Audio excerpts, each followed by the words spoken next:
Hi everyone, welcome to this week's video. I hope you're all staying healthy.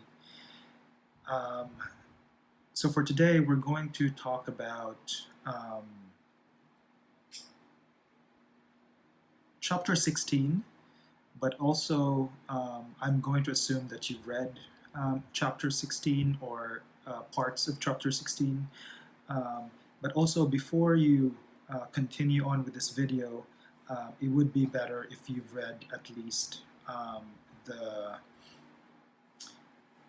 the first essay in chapter 6, the Jessica Statsky essay called, what is it called? Yes, children need to play, not compete, right? So try to read at least that essay. It's a short essay before continuing to watch this video, because I'm going to talk a lot about it, and it will make more. My lecture will make more sense if you read the Statsky essay, right? Okay. Before I continue on with that, let me just make some announcements, right? Okay, so in your last 1A class, if you took 1A or other English composition classes, you probably experienced doing peer reviews, right? And doing workshops of like rough draft, right? And those things only, it's not that they only work in class, but they work better, in a classroom setting, right? And so obviously, since we're in a classroom, I'm going to try not to do the peer review for this paper, right? So we're not going to do workshops or peer review for this paper, but after reading your first papers, and I feel like you can benefit from peer review, then I will probably pair you guys up and have you look at each other's works, right, for the second and the third essay. Yeah, so I will decide whether I want to do that or not after I read the first papers. So no rough draft is due. There will be no peer review for essay 1, right? Obviously, if you want to share, you're going to work with me. You can, if you want to, right? You can also just do this paper on your own if you feel confident enough to do it on your own, and just sort of following the examples, following chapter 6 and chapter 16. If you feel comfortable, then by all means, right, just do it on your own. But if you need help, obviously I'm here. Email me or meet up with me through Skype or Zoom if you want more help, right? You can do that individually.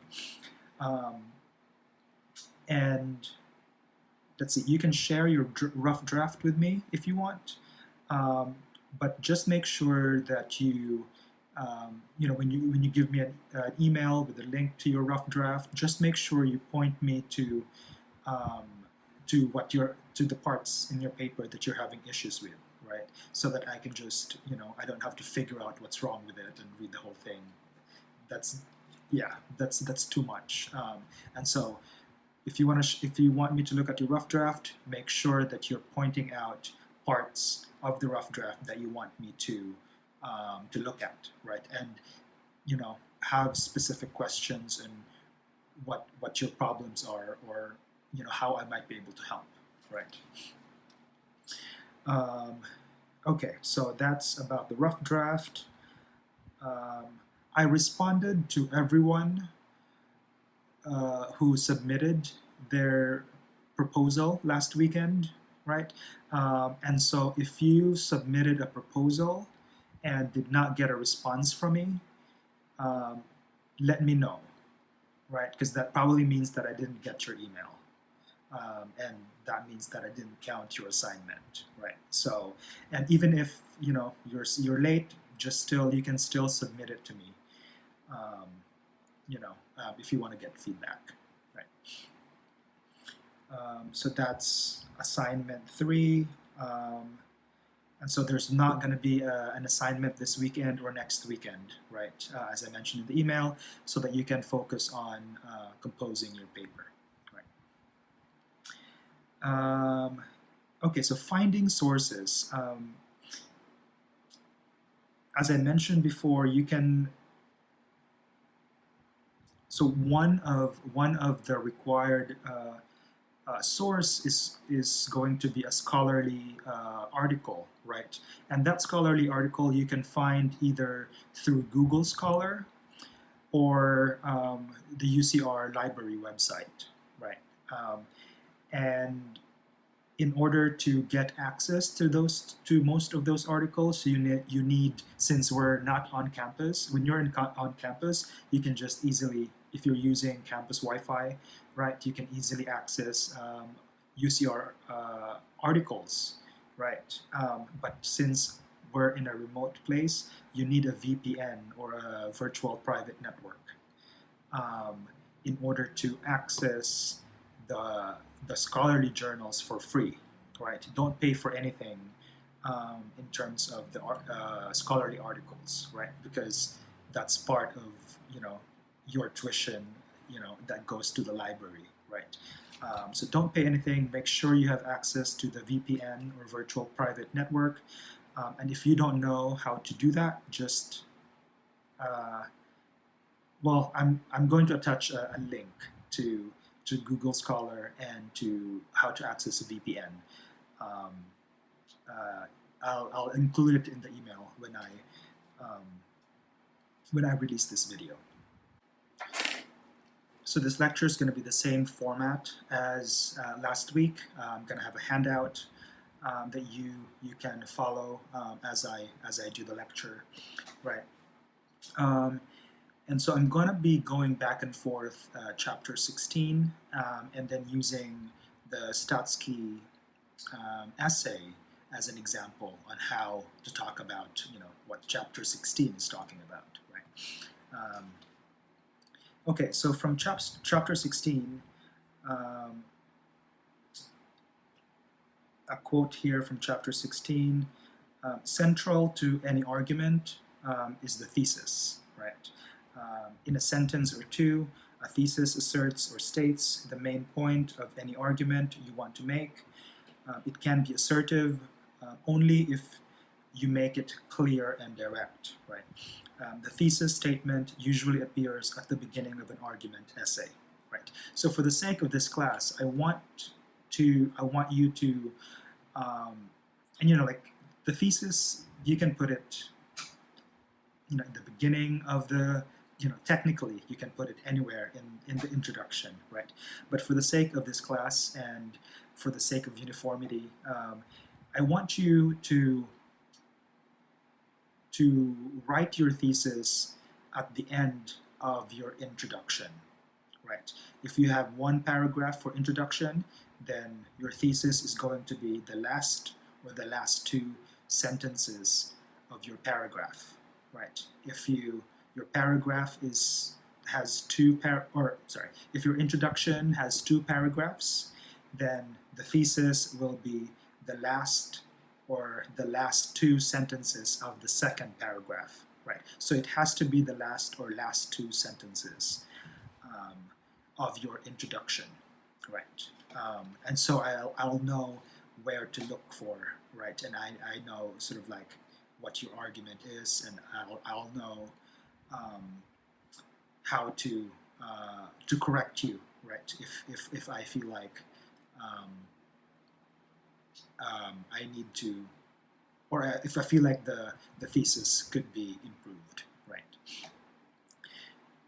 Okay, so what is a thesis, I guess, right? So a thesis really, simply, it's your position, it's a summary of your topic and your position on the topic, right? So for this case, since this is arguing for a position. We're writing an essay about arguing for a position, right?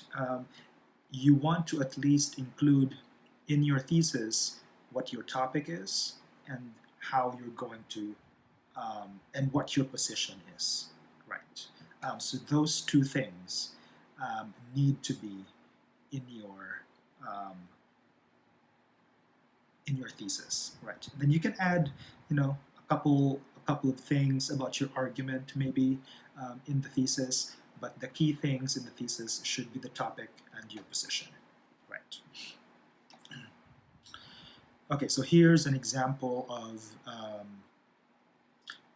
a strong thesis, I think, right? And this is from the Statsky article, right? So, and the thesis here is she wrote it on the last as the last sentence of the first paragraph, right? So we want to kind of follow that structure, right? So the thesis here is, when overzealous parents and coaches impose adult standards on children's sports, the result can be activities that are neither satisfying nor beneficial to children, right?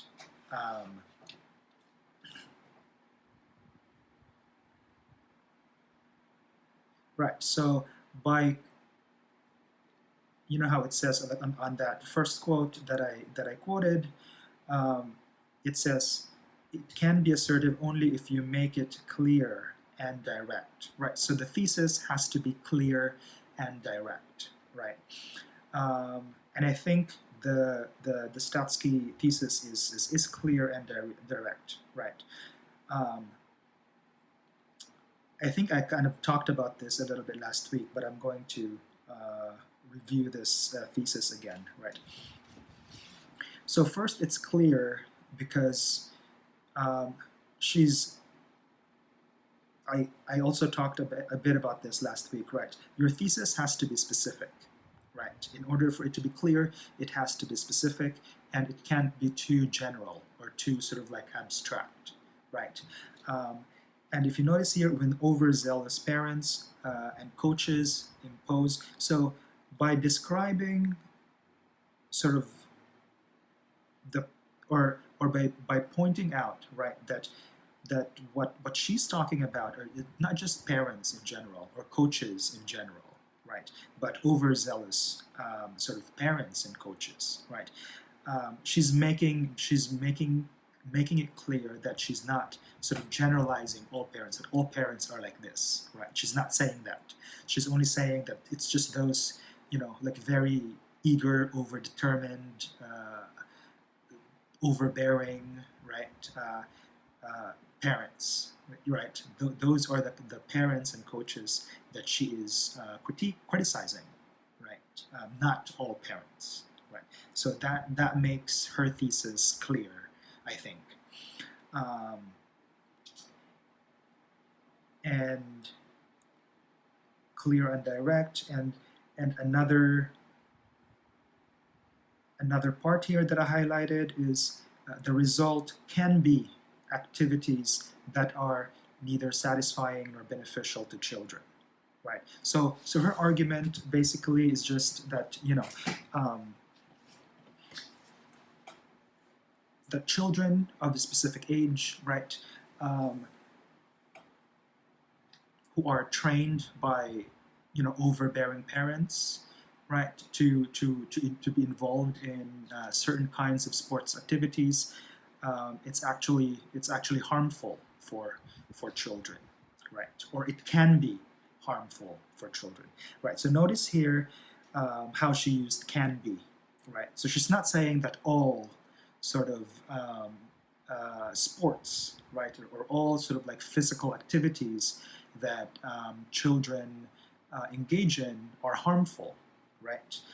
She's saying that the results can be some sports can be harmful, right? Some activities can be harmful to children, right? So by simply using the phrase "can be," right, she's making it clear that she's not generalizing all kinds of activities, all kinds of sports, right? So yes, so I think this is a good example of a strong thesis, right?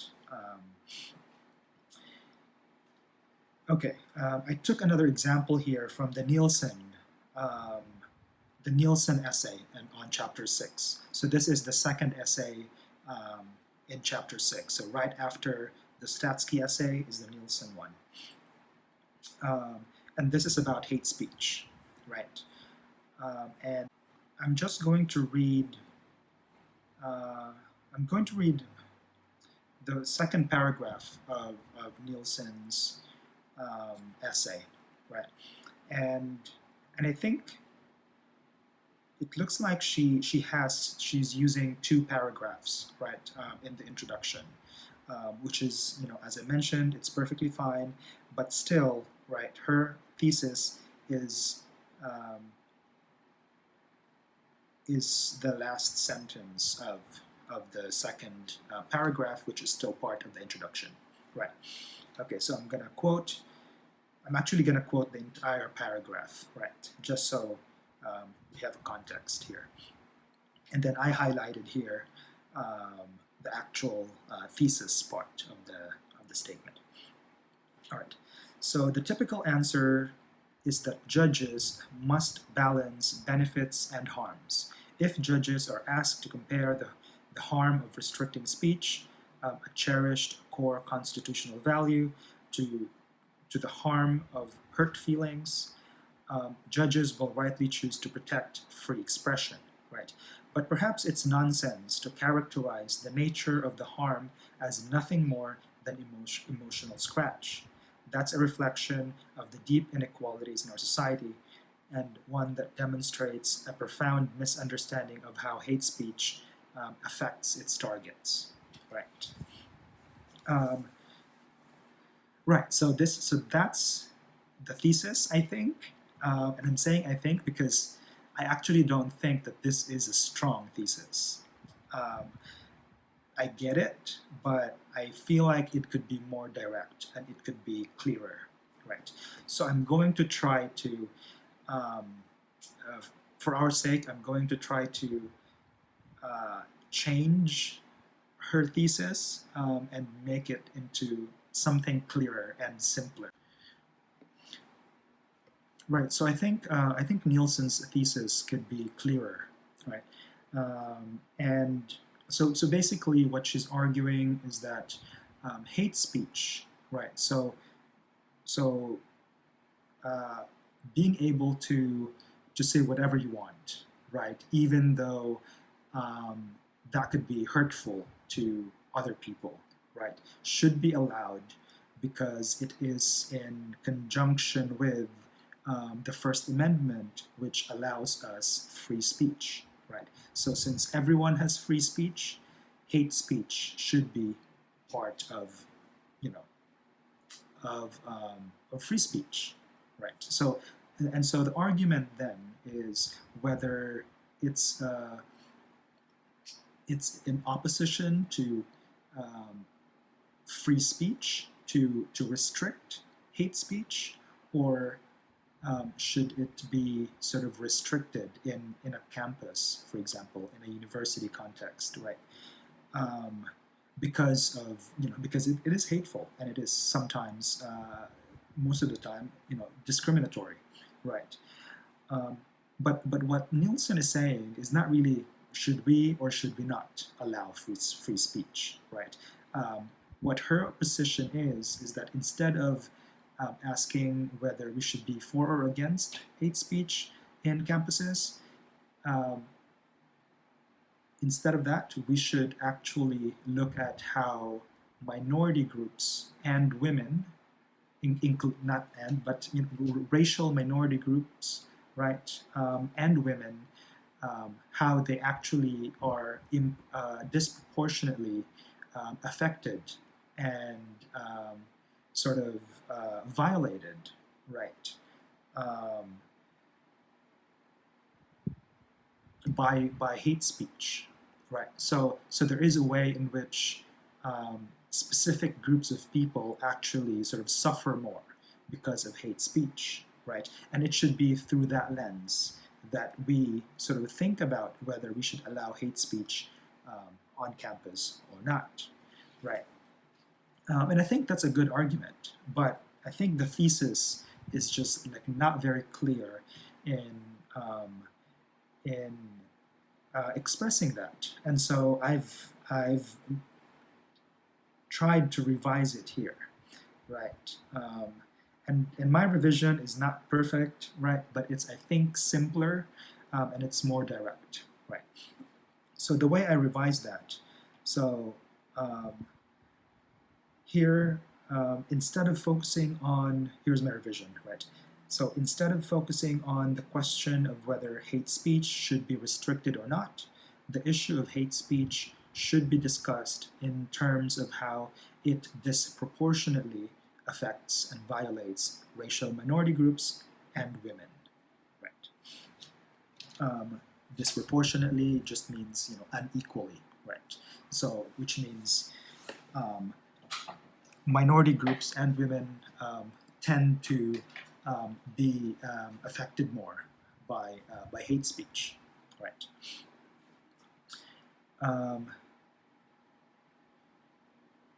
Okay, so yeah, so that's just like that's one way that I think her thesis could be clearer and more direct. Right? Let's look at the introduction of the Statsky thesis or essay, right? Okay, I'm just going to read the whole thing, right? So this is the first paragraph of the Statsky essay.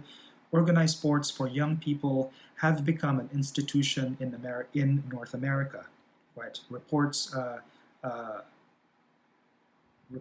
sorry, let me just reread that. So, quote, organized sports for young people have become an institution in North America, end quote.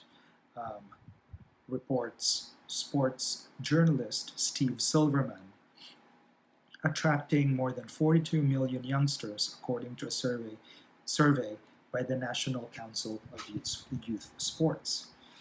Though many adults regard Little League baseball and Pee Wee football as a basic part of childhood, the games are not always joyous ones. Right?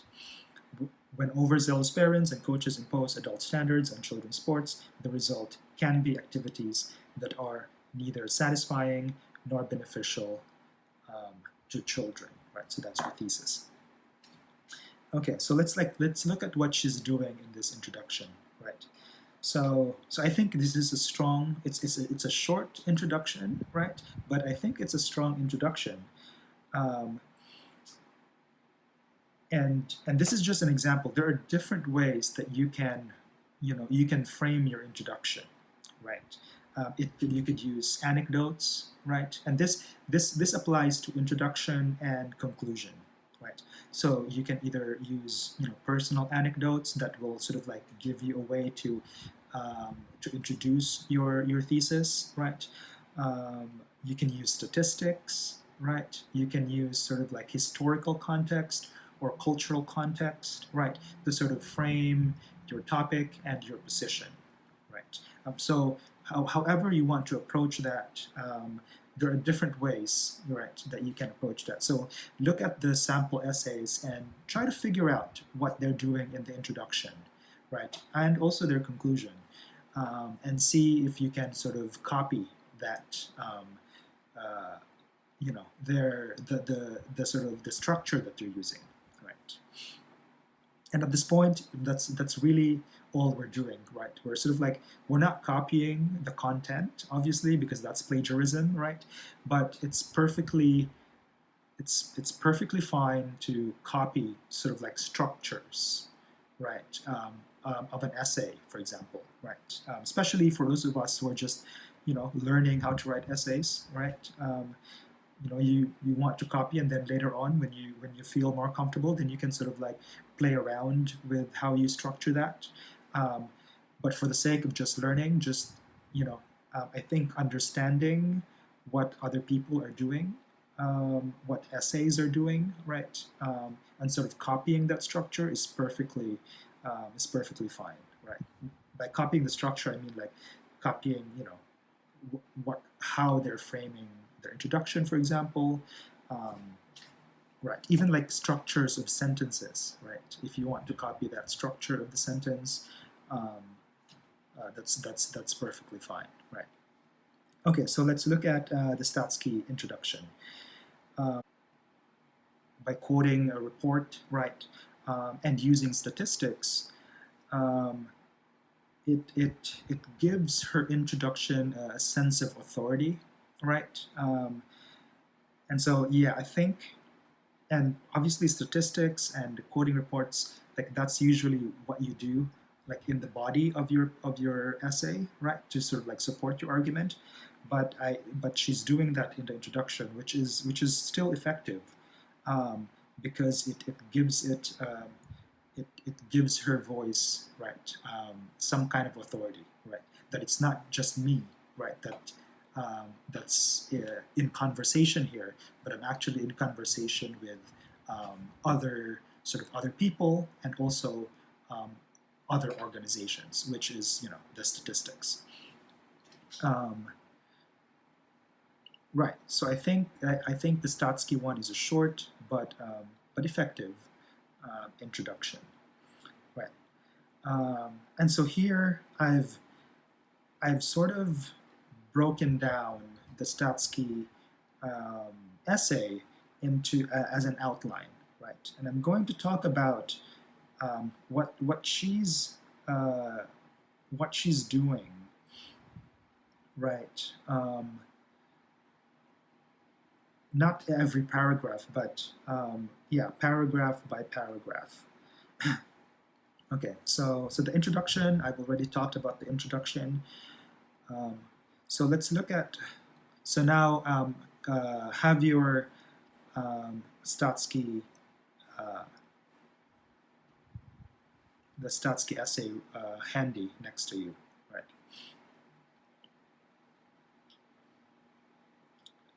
Right, so let's look at paragraph 2, right? I think what she's doing in paragraph 2 is,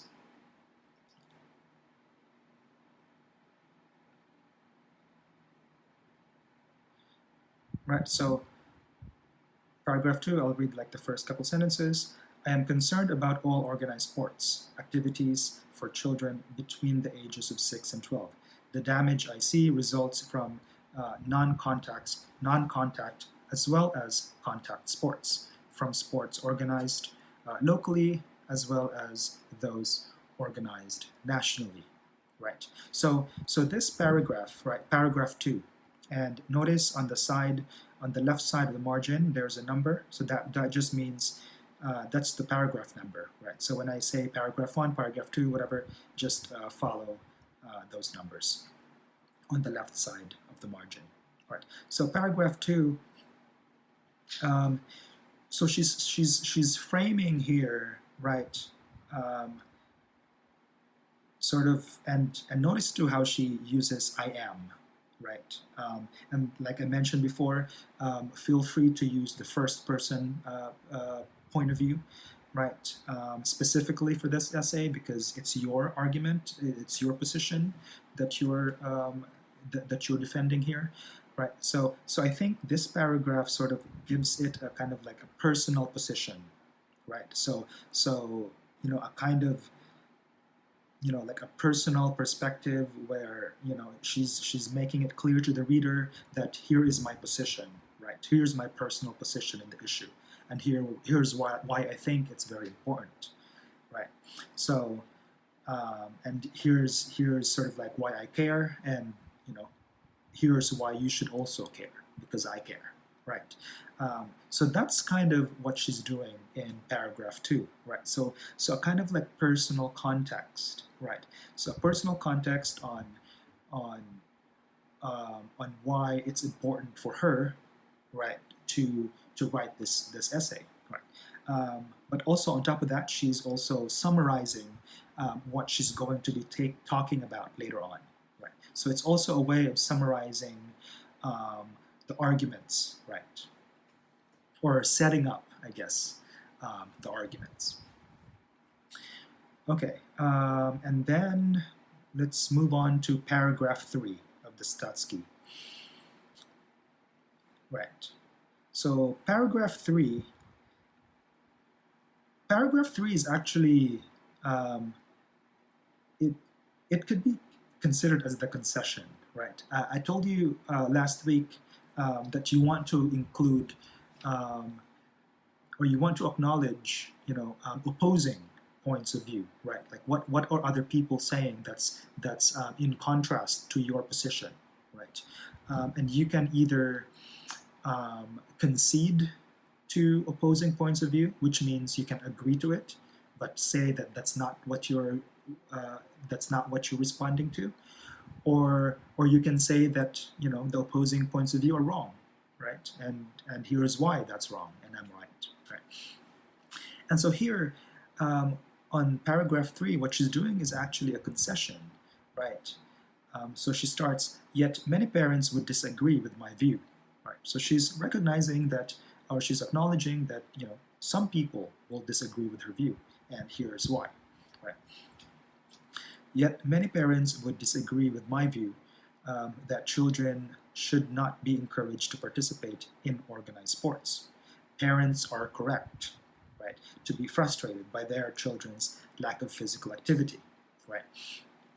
So here she's saying that yes, it's actually true that parents would disagree with people like me who are saying that children should not be forced into physical activities, right? Some people actually think that physical activities for children are helpful and beneficial for their children, right? In terms of health, right? And so here she's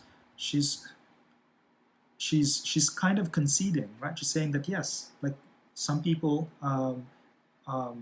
argue against my position, right? And I think, and I also said that you're supposed to put your concession or acknowledgement of opposing view towards the end of your essay, right? But here she's putting it front and center, right? And I think, and you can do either way. There's no like wrong or right answer to this, as long as you're using it as a way to make your position clearer and better, right? So here I think it works for her because by setting up sort of what the opposing views are early on, she's giving herself a way to argue against, right? So by putting the concession early, she's setting up sort of what the opposing views are, and then she's going to provide a defense against that, right? Or not necessarily a defense against it, but she's going to sort of proceed by saying that actually I don't disagree with those parents who want their children to be healthy and active, right? But what I'm saying is that certain kinds of activities, right, are too much for children of a certain age, right?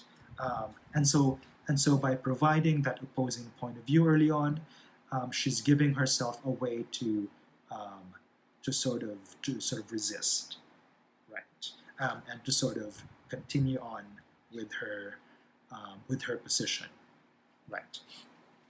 So I think that works in her case, and feel free to do it that way, right? Put the concession or opposing view earlier on to give yourself a way to sort of argue against, right? Okay, so that's paragraph 3, right? Right, and then let's just read the last 2 sentences of paragraph 3. So there's no doubt that organized sports get children on their feet and out of the house. However, the risks of participating in competitive sports at a young age may well outweigh the health benefits, right? So she's setting up on how on a transition, right? She's saying there's no doubt that organized sports. So yes, so she's saying yes, you're right, but um, the the negative effects are actually sort of more than the positive effects, right? And then she's setting herself up to the next paragraph, right? So moving on to paragraph 4 and also paragraph 5, I think paragraph 4 and paragraph 5 are sort of in conversation. They're doing sort of like the same thing, which is her first defense, right? So her first defense is by saying that here's um, why it's physically right, or like here's how competitive sports physically hurt, right, children, right, or how sports at a certain age could actually be yeah sort of um,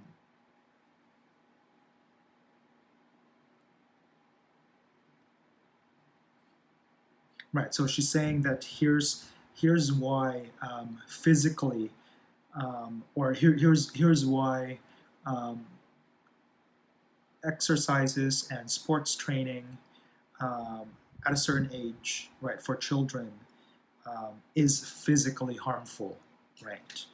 Um, and then she's provided an example, right, of what that is, which here she's using football as an example of how sort of like physically harmful um, certain kinds of sports are, right, for children of a certain age, right?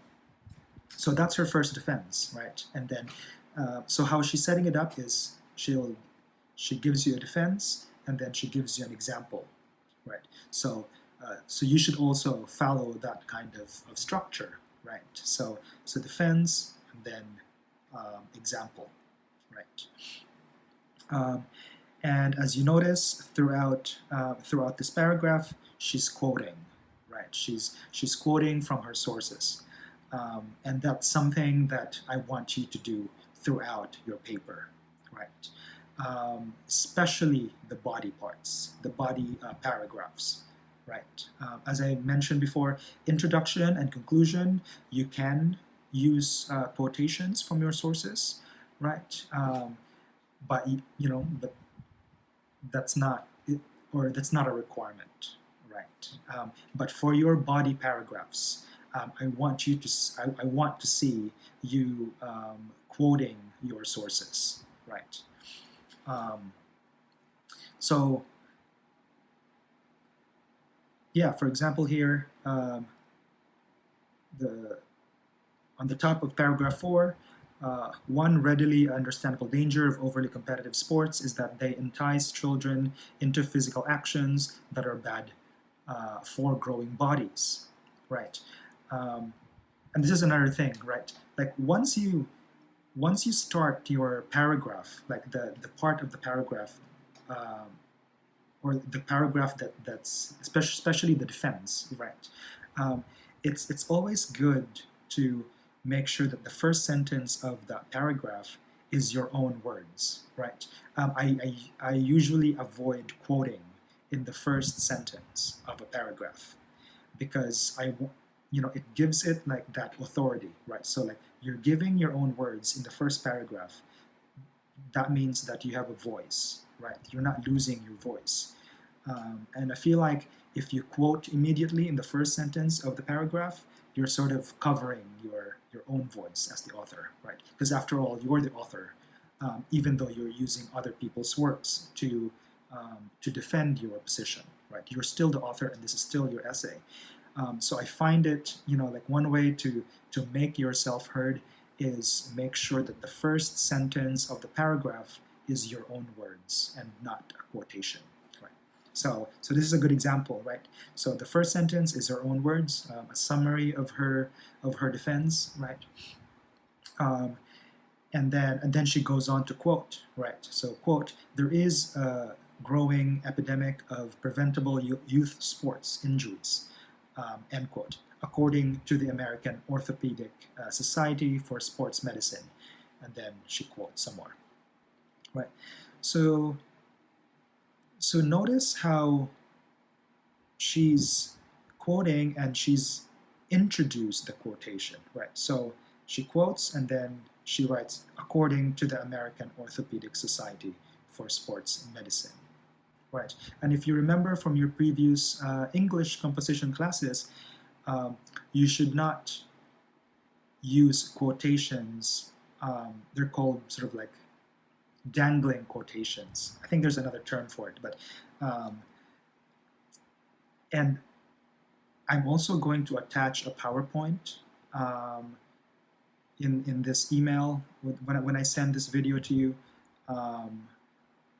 of how to use quotations or how to integrate quotations into your own words, right? How to introduce quotations and how to integrate quotations. Right, so there's different ways that you can quote, right? So here she merely introduces the quotes, right? She just says, according to, you could also like flip this, right? You could start with, according to the American Orthopedic Society for Sports Medicine, there is a growing epidemic, quote, there is a growing epidemic of preventable, right? So you can kind of like switch that around. So yeah, she's quoting here, and then she's make sure she's using in-text quotation, right? So she's included here the source, right? And then, although the official Little League website acknowledges that children do risk, right? So she's making sure that she's including the name of the website, right? And then quoting from the website, right? So I want to see a lot of quotes throughout, quotes from the articles that you're, from your sources, right? Throughout your paper, right? And that's like really a big like an important part, right, of what I look for in a good essay is how you're using quotations, right? I want to know that you know how to use quotations, how to integrate quotations, how to introduce quotations into your own sentences, right?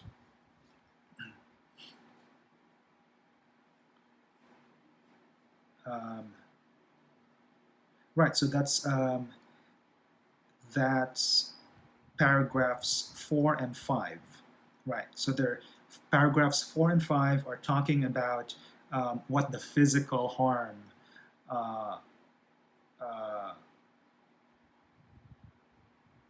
what kinds of sort of like physical harm students or children can sort of be exposed to in sort of athletic exercises. And then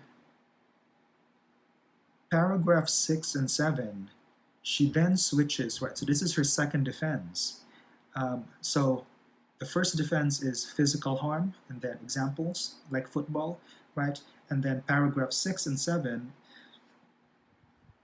is her second defense, which is talking about the psychological dangers, right? So the first one is physical dangers, and then the second defense is psychological dangers, right?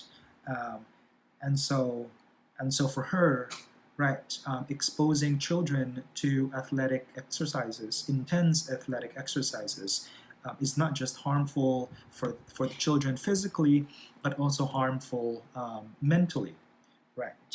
It could also be harmful to their mental health, she's saying, right?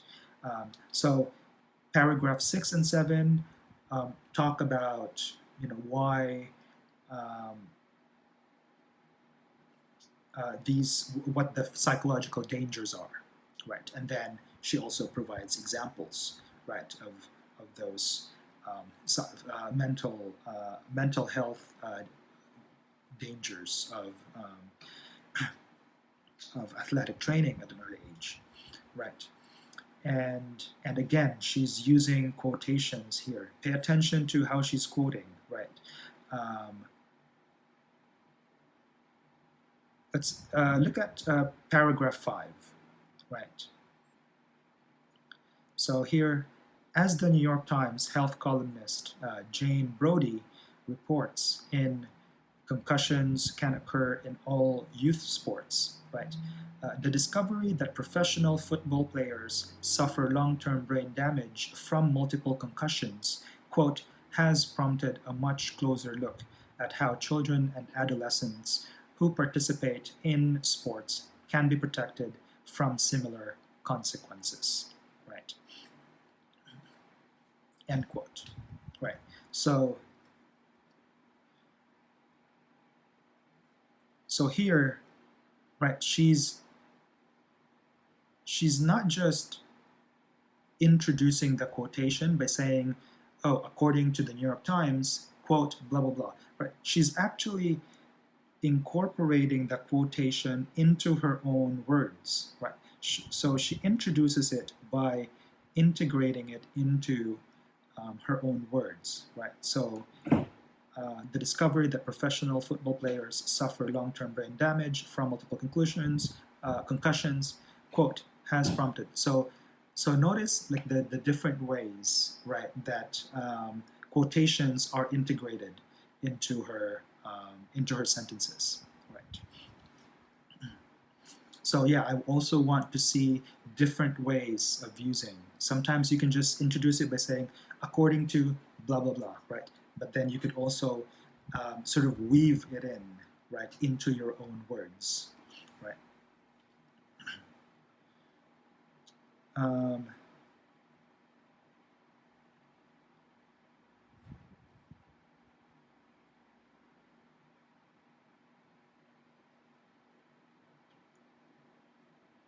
okay, also on paragraph 5, um, actually paragraph 6, right? So paragraph 6, this is the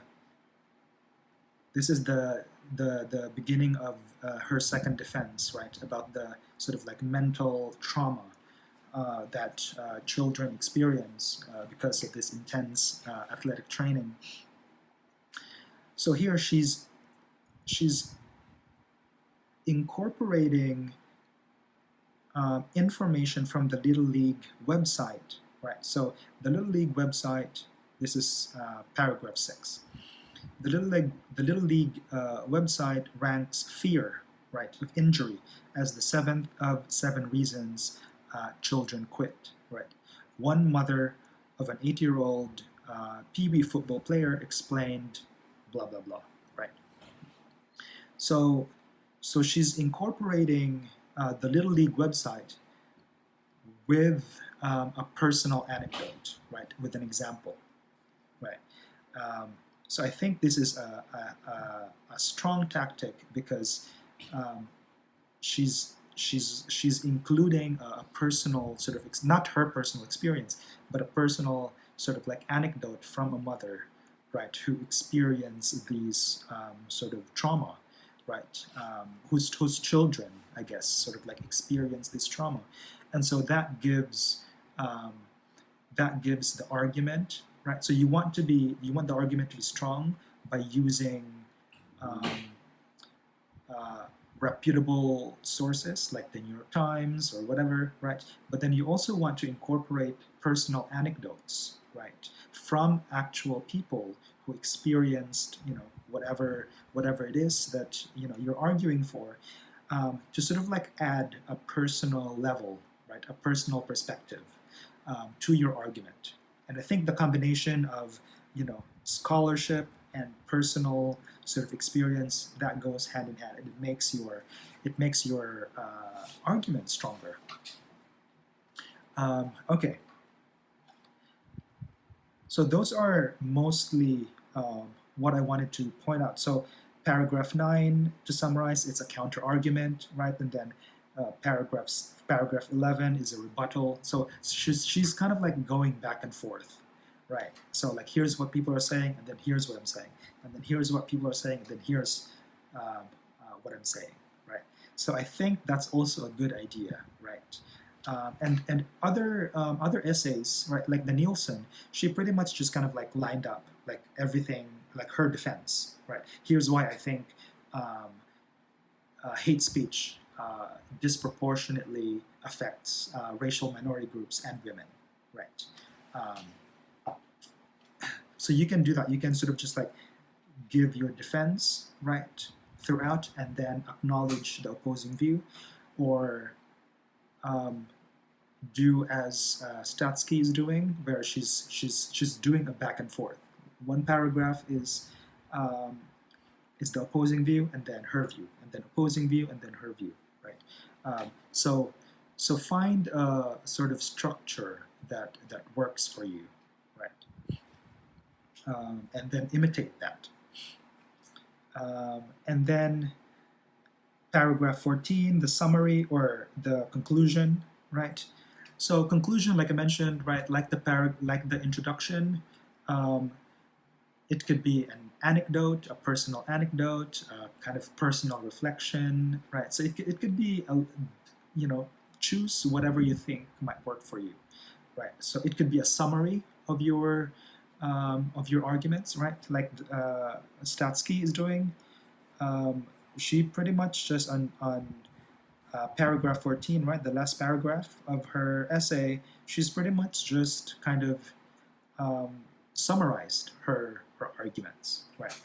And that's good, because that kind of like that reminds us what's actually what the arguments actually are, right? But you could also approach it in a different way, right? You could sort of provide like a personal anecdote, right? Of, for example, like a story of a child, I guess, who like suffered, for example, right? And then that will make your essay more urgent, because it's giving like here's what's at stake, right? Here's why it's important to know about this issue, is because people are actually getting hurt, right? Right. So like it could also be a conclusion, could also be just a reflection, right, on like what have you learned having written sort of like this position, right? Like what new ideas did you learn? So you can approach a conclusion in those different ways, right? Okay, so that's basically kind of like how that's what I want to point out, is breaking down sort of like the outline of one of the essay examples here, so that you'll have a better sense, right, um, of what these writers are doing, right, and then how you might be able to imitate that structure, right? So yeah, so that's it for this lecture, and I hope you still read. And even though I'm not going to talk about the other essays, right, it's still good to read those other essays, because they will also give you different examples of how to structure your paper, right? So still read those essays. If you haven't read chapter 6 yet, or chapter 16, try to read as much as possible, right? As much of it as possible. And yeah, obviously if you have questions, just let me know. And I will also, like I said, I will also include a PowerPoint about how to use quotations, and how to cite quotations. I'll have a PowerPoint along with this video. Right. Okay, I will see you in the next video.